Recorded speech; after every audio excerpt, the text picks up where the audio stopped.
Bonjour.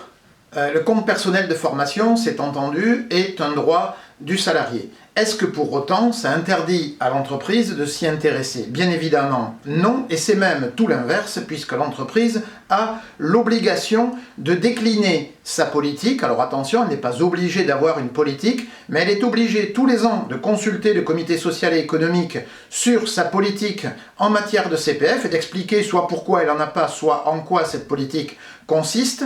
Et ensuite, lors des entretiens professionnels qui doivent être réalisés au moins une fois tous les 2 ans avec l'intégralité des salariés, elle doit indiquer aux salariés si elle a notamment une politique d'abondement ou pas. Donc obligation pour l'entreprise d'aborder le sujet et de prendre une position, ne serait-ce que pour dire que cela ne l'intéresse pas.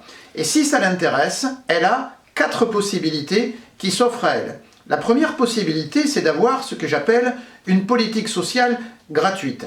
Cela consiste à ne pas laisser les salariés se débrouiller avec l'offre de formation et la recherche d'une formation adaptée à leur centre d'intérêt ou à leurs besoins, mais à mettre à disposition des salariés cette offre-là, ciblée, présélectionnée, calibrée, pour laquelle on aurait éventuellement d'ailleurs pu négocier les tarifs avec les fournisseurs, et le proposer aux salariés qui le suivraient intégralement sur leur temps personnel et en utilisant leurs droits. Donc pour l'entreprise, pas d'impact sur le temps, pas d'impact budgétaire, mais on facilite grandement l'accès à la formation des salariés, voire même on réduit le coût si on a réussi à négocier des tarifs avec les fournisseurs.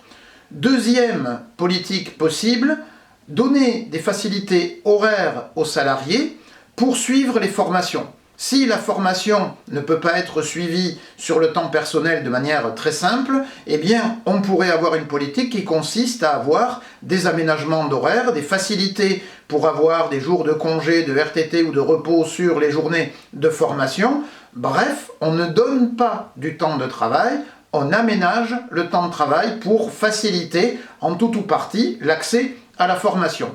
Troisième type de politique, donner du temps, c'est-à-dire rentrer dans une forme de co-investissement avec le salarié, sur une formule qui peut d'ailleurs être une formule assez simple, c'est-à-dire le salarié achète la formation, l'entreprise fournit le temps, pour faciliter, pour favoriser. On sait que le temps est souvent problématique, que les personnes peuvent avoir des questions d'organisation, de logistique personnelle qui rendent plus compliqué l'accès à la formation. Eh bien, on fait en sorte que les salariés puissent se former pendant le temps de travail.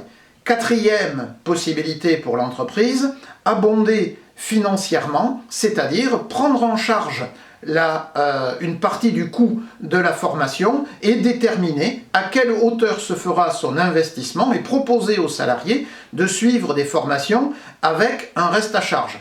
Alors, la question ici n'est pas strictement et ne doit pas être ramenée, comme toujours avec le compte personnel de formation, strictement sur des considérations financières.